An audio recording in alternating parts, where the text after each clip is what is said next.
잔금 해제 시간입니다. 양지수 모두 상승불 켜고 있고요. 코스닥 쪽이 조금씩 상승 탄력을 키워나가고 있습니다. 외국인의 수급이 오늘 선물 쪽에서 장초부터 굉장히 우호적으로 잡히고 있다는 점 시장을 좀 받쳐주고 있지 않나 싶습니다. 올라가는 종목 개수도 빠르게 좀 늘고 있는데 이 부분에 초점 맞춰서 특징주에 대한 전략 등 다뤄보면서 오늘 집중해볼 종목들까지 이야기 나눠가겠습니다. 자, 메리트증권 임성우 부장과 함께합니다. 어서 오세요. 안녕하세요. 네, 안녕하십니까. 현재 시장 분위기 어떤지 먼저 머니매 통해서 살펴보고 특징주 전략으로 이어가겠습니다. 오늘은 삼성전자, SK하이닉스 하락권이네요. SK하이닉스 외국인 금액 기준 실시간 가장 많이 팔고 있는 종목입니다. 2%까지 낙폭 키우고 있습니다. 밤사이 뉴욕장에서도 AMD가 큰 폭으로 밀리기도 했는데요. 반도체 쪽에서도 어느 정도 이 차익 실현의 움직임도 포착이 되고 있습니다. 한동안 부침이 극심했던 2차 전지 쪽이 일단 올라서고 있습니다. 셀업체들부터 해서 LNF와 같은 이 소재업체들 주가 역시나 상승세고요. 금융주들 강한데 유달리 강한 쪽으로 카카오뱅크 눈에 띕니다. 인터넷 은행 대출이 늘어나고 있다라는 최근의 보도들도 연이어 이어지고 있기 때문에 조금 더 강한 힘 받아가고 있고요. 바이오 쪽이 반도체와 2차 전지 사이에서 어부지리로 어제 오늘 좀 강하게 시세 이어갑니다. 내일 또 삼성바이오로직스 실적도 앞두고 있기 때문에 어떻게 바라봐야 될지 시장에서는 궁금도가 높아지고 있네요. 자, 분위기 속에서 전략 챙겨가겠습니다.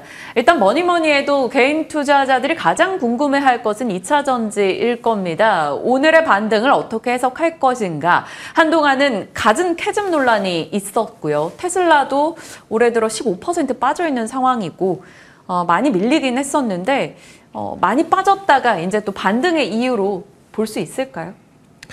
네, 그 2차 전지 섹터가 상당히 악재가 최근에 많았죠. 그래서 네. 투자자분들 굉장히 고생이 많으실 것 같은데요. 최근에 뭐 악재 다시 한번 짚어보면은 일단 전기차 이제 만드는 업체들, 포드나 GM, 뭐 스텔란티스 이런 업체들이 다들 그 전기차 수요 둔화 걱정을 하면서 생산량을 많이 줄이고 있고요. 최근에도 또 포드 F150 이제 3교대라든가 2교대를 줄였는데 그것도 네. 다시 1교대를 줄이는 그런 좀 안 좋은 뉴스가 나왔었고, 또 미국에서 지금 한파가 굉장히 심하잖아요. 그래서 주로 테슬라 차들이 많이 이제 가다가 서고 충전도 안 되고 이런 이제 전기차 이래서 되겠냐 이런 우려가 많이 최근에 와서 이제 어제 또 크게 하락했었는데요. 네. 일단 제 개인적인 생각은 이 전기차로의 트랜지션 자체는 뒤바꿀 수 없다고 생각을 합니다. 지금 이미 유럽 같은 경우 20%, 중국은 뭐 30% 전기차 침투율이 많이 올라왔고 미국은 이제 10% 이제 넘어갔는데 네. 이제 전 세계 가장 큰 3대 자동차 시장이 이미 두 자릿수의 점유율을 올라갔다는 얘기는 이제 전기차로의 전환은 이미 시작이 된 걸로 봐야 되고요. 이거를 되돌릴 수는 없을 거라는 생각이 듭니다. 다만 그 중간에 뭐 이제 그 산업 사이클이 그렇잖아요. 처음에 이렇게 되게 잘 될 것 같아서 다들 투자를 많이 했다가 생각보다 또 수요가 그거보다 안 따라오네. 그래서 잠깐 또 하락기가 겪었다가 또 이런 게 산업 사이클의 어떤 기본적인 흐름이기 때문에 전기차도 마찬가지라는 생각이 들고 지금이 그 좀 힘든 구간을 지나고 있는 구간인 것 같습니다. 그래서 네. 뭐 이 구간만 조금 버틴다면은 장기적인 그 전기차의 성장 전망은 저는 크게 변하지 않았다는 생각을 갖고 있어서 투자자분들도 뭐 조금만 버티시면 되지 않을까 생각이 들고, 그리고 중요한 건 이제 내일 이제 테슬라 실적 발표가 있잖아요. 네. 이제 그래서 테슬라가 어떤 얘기를 하는지 또 많은 전 세계 투자자들이 관심이 많을 텐데 일단 뭐 2024년에 출하량 전망 이제 그 얘기를 할 거고, 그리고 최근에 테슬라만의 이슈긴 하지만 뭐 일론 머스크가 자기 지분율이 낮다라는 얘기도 뭐 하긴 했는데 하여튼 이제 전기차 시장 전반에 대한 어쨌든 테슬라가 압도적인 1위 사업자이기 때문에 시장에 대한 전망 얘기를 이제 많이 귀 기울여 들을 거고요. 제 생각에 테슬라는 그래도 좋은 가이던스와 시장에 대한 긍정적인 얘기를 할 거라고 생각합니다. 지금 전기차를 꺼려하는 네. 구매자들이 꺼려하는 가장 큰 이유는 비용과 충전 인프라의 부족이거든요.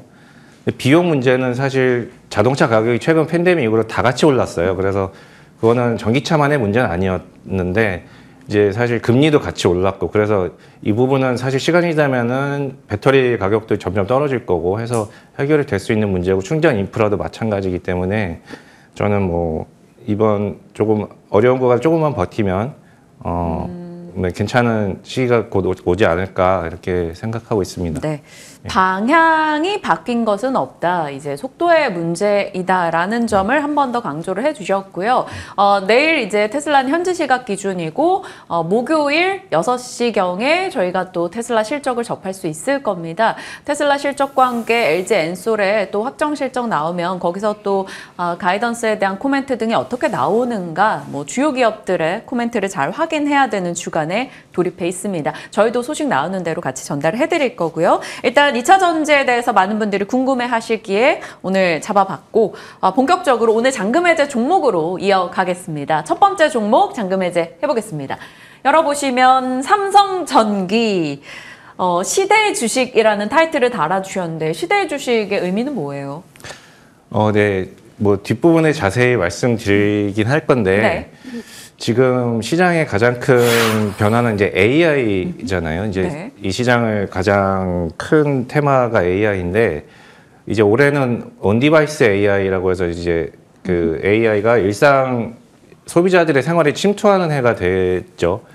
그런 산업의 흐름에 있어서 이 삼성전기가 굉장히 중심에 있는 회사라는 생각에서 이제 좀 타이틀을 시대의 주식이라고 시대의 주식. 잡아봤습니다. 네, 좋습니다. 그럼 그 시대의 주식에 부합할 투자 포인트들 하나씩 열어가도록 할게요. 첫 번째 포인트가 턴어라운드.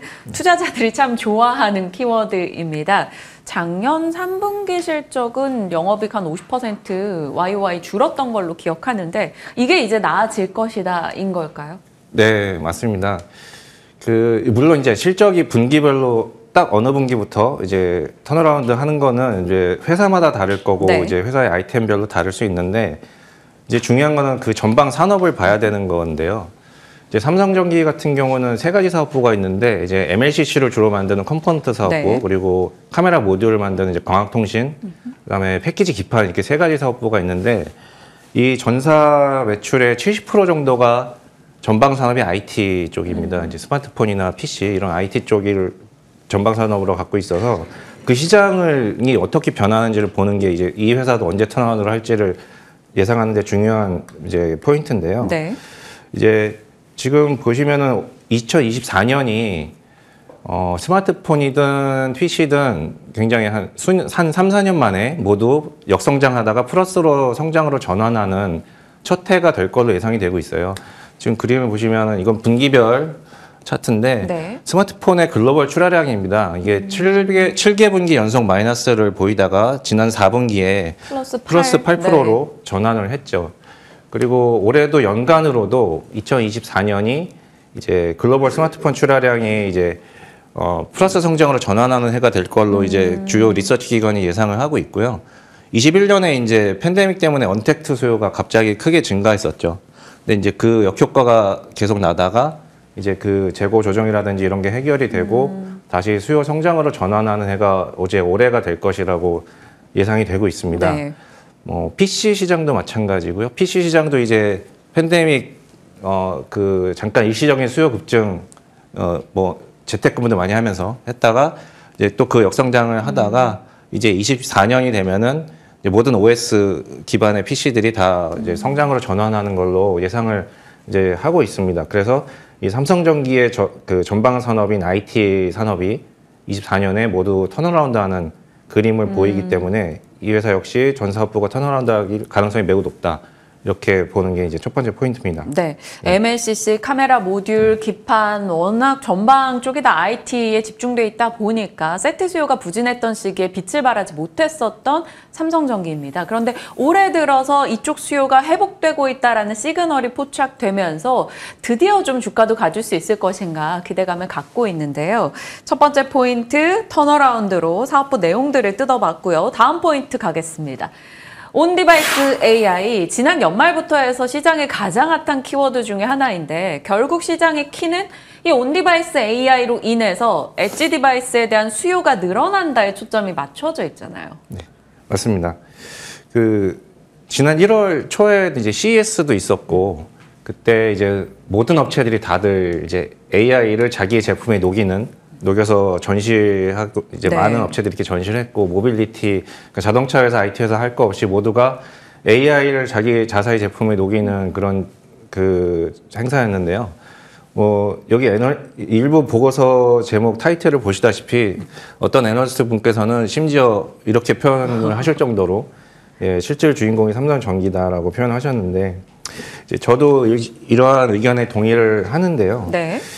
이게 왜냐하면은 이제 온디바이스 AI라는 거를 가만히 생각해 보면 우리가 갖고 있는 작은 기기 이제 서버 같은 큰 어떤 인프라가 아니라 스마트폰이나 뭐 PC 이런 들고 다니는 기기에서 AI가 실행이 되려면 일단은 그 칩의 성능이 되게 고사양이 필요할 거고 여러 가지 배터리 소모도 많아질 겁니다. 네. 그러니까 이 과정에서 반드시 따라와야 될 거는 저전력이거든요. 그러니까 전성비라고 하는데 전력 관리가 더욱 중요해지는 게 온디바이스 AI입니다. 그래서 이 그 MLCC라는 게 이제 그 기기 내에서 전력의 흐름을 안정적으로 유지해주는 역할을 하는 제품이거든요. 네. 그래서 이 세계 뭐 1위는 아니지만 세계 3위권의 MLCC 기술력을 가지고 있는 삼성전기도 이번 온디바이스 AI 흐름에 있어서 굉장히 중요한 산업의 그 수혜를 맞을 수 있는 기회를 잡았다. 저는 이렇게 보고 있습니다. 네. 네. 시장이 이제 큰 대규모 AI에서 온디바이스 AI, 뭐 어제 오늘 좀 부각되고 있는 온센서 AI 모든 것에서 결국 중요한 게 저전력, 방열 이런 쪽 잡는 거다 보니까 이렇게 전류를 뭐 모았다 푸는 댐 역할을 하는 MLCC 포인트가 될 수 있다. 이렇게 집중적으로 얘기를 해주신 거고 다음 포인트 MLCC입니다. 근데 MLCC에서도 우리가 이제 IT 기기용 MLCC가 있고 또 전기차용 MLCC가 있고 이러니까 그걸 좀 나눠서도 생각해 볼 필요 있지 않을까요? 네, 맞습니다. 그래서 MLCC는 IT 기기에도 다 들어가지만 자동차에도 많이 들어가거든요. 이제 이 그림은 뭐냐면 테슬라가 작년인가요, 재작년인가에 그 IR 때 공개했던 이제 도표인데요. 네. 자동차에서 사용하는 전류량이고요. 자기들은 앞으로 모든 차와 로봇이나 이런 것들을 승합을 시키겠다라는 계획을 발표하면서 보여줬던 그림입니다. 오른쪽이 48V라고 이제 써 있는데요. 네. 이번에 사이버 트럭이 작년 말에 출시를 했죠. 그때 48V로 출시가 됐습니다. 지금 기존의 모든 차들은 12V 전력 아키텍처를 사용하고 있는데요. 근데 12V로 승합이 된 게 1960년이었거든요. 네. 지금 그러니까 60년 이상 12V 시스템을 계속 쓰고 있는 건데 그 사이에 자동차는 수많은 전장 부품들이 채택이 되면서 자동차에서 사용하는 전력량이 굉장히 높아졌죠. 그림에서 네. 보시는 것처럼. 근데 12V로 쓰다 보니 전류량만 늘어나면서 전선이 많이 필요해지는 거예요. 그래서 이제 뭐 와이어링 하네스라고 또 하는데 그래서 차의 무게가 무거워지고 전선이 많이 들어가서 이런 부분들을 사실 승합을 48V 하게 되면 전력의 공식은 전압 곱하기 전류이기 때문에 전압이 높아지면 전류는 낮아지는 거거든요. 같은 전력량에서. 좀 심플해질 수 있겠네요. 네, 그렇죠. 그래서 전류가 낮아짐으로 인해서 전선 사용량을 줄일 수가 있죠. 그래서 더 자동차에서 구현할 수 있는 어떤 전장 그런 것들이 더 많이 부품들이 더 채용을 할 수가 있는 그런 부분들이 있기 때문에 그럼 이게 압이 올라가면 네. MLCC도 뭔가 변화가 생기는 건가요? 맞습니다. 그래서 자동차 자체가 승합의 아키텍처가 되게 되면은 거기에 들어가는 MLCC나 전력 반도체라든지 이런 전장 관련된 부품들도 모두 고압화돼야 됩니다.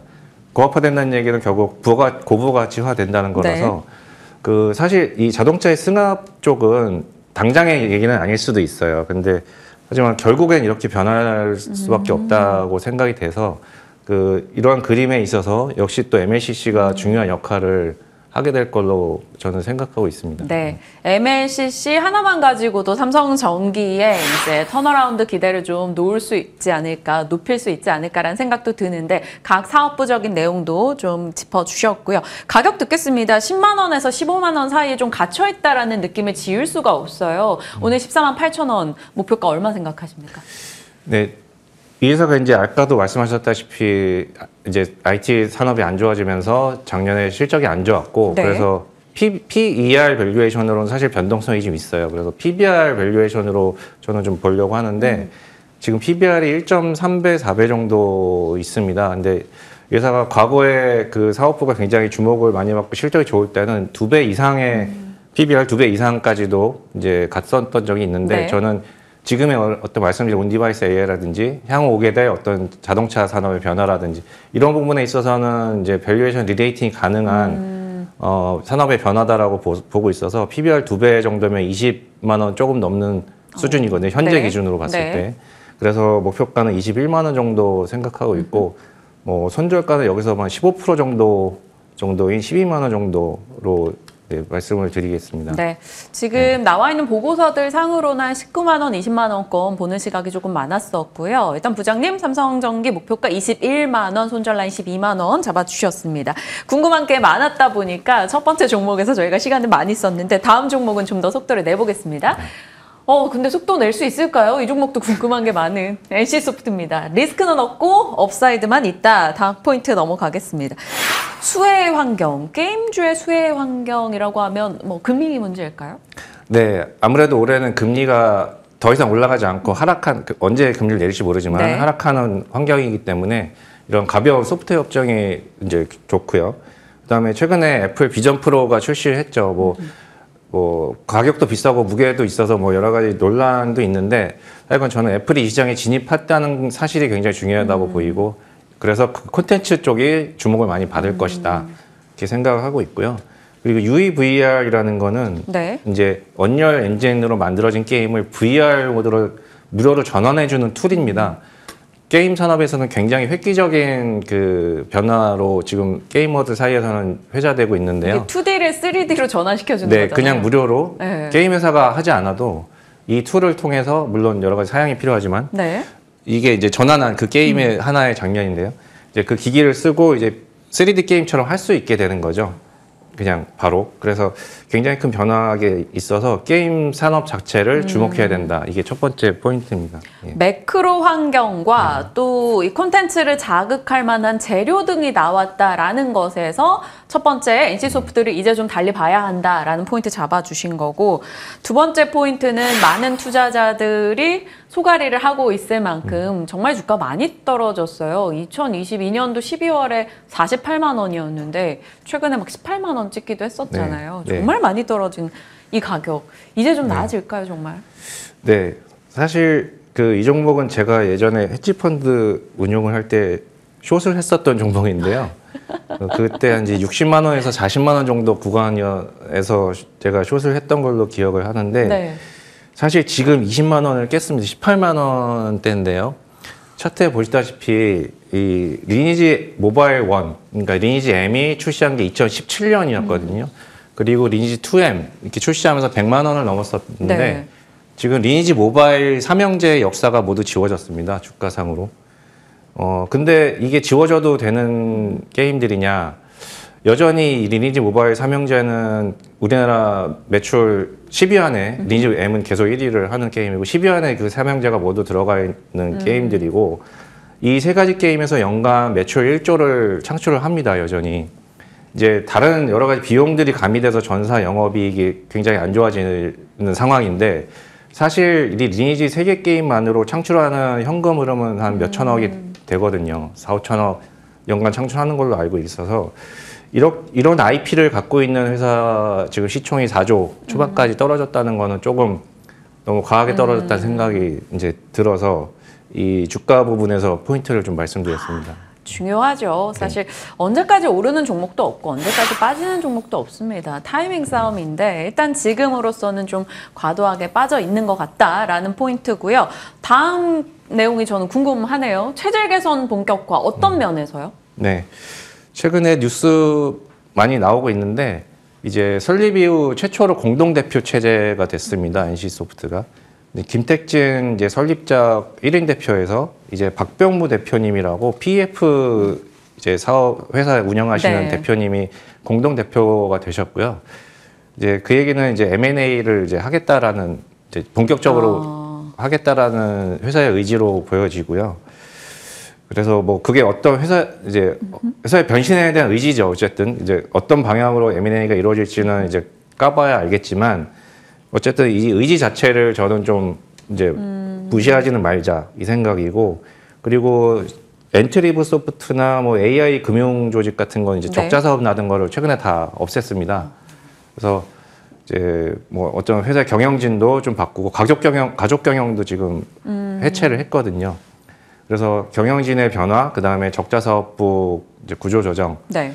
여러 가지 회사가 이제 좀 변화하고자 하는 모색을 하고 있는 구간에 들어가서 주가는 이제 굉장히 많이 빠져 있는 상황에서 이제 관심을 둬야 될 상황이다. 이렇게 저는 보고 있습니다. 네. 앞서 잡아주셨던 포인트가 딱 말씀해주신 내용에 부합하네요. 리스크는 없고 업사이드만 있다. 그러니까 하방보다는 상방에 대한 기대를 좀 더 가져볼 수 있는 시기가 아닐까 NC소프트 얘기 주셨고요. 목표가는 증권가에서 1월에 낸 보고서들은 죄다 목표가를 하향한 상황인데 일단 부장님께서는 목표 주가 상당히 넉넉하게 잡아주셨어요. 36만 원 손절 라인 없이 주셨으니까 NC소프트 저희 기대해 보겠습니다.